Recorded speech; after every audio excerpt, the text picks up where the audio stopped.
You focus on foreign policy, but do you have a view on the Convention of States as a viable to amend the Constitution?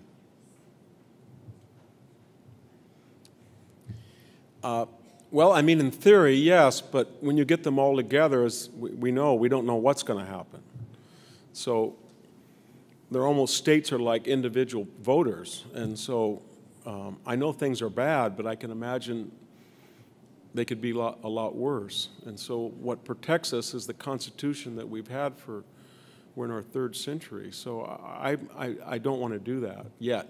So I'd say no on that, but maybe it's because I've seen how democracy works in California, and everything that's destroyed the state was voted on by the people or the legislature, or it was enacted by the courts. So I understand your frustration, but I don't think you want to get a bunch of states together and then I'll just add very quickly, what's dangerous about this sectarianism, this red-blue, it's not like the 60s where it's left-right. It's more like the 1850s because there's a geographical element that's a force multiplier.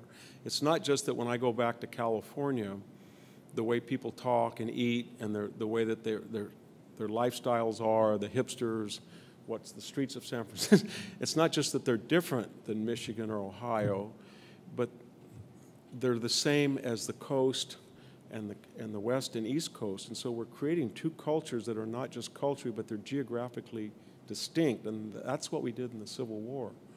And so when you see the Trump rallies and then you see the people who are standing up at the Kavanaugh hearings and screaming, you've got two people who live in geographically different places and they don't like each other and they don't have much in common. So it's kind of scary, very scary.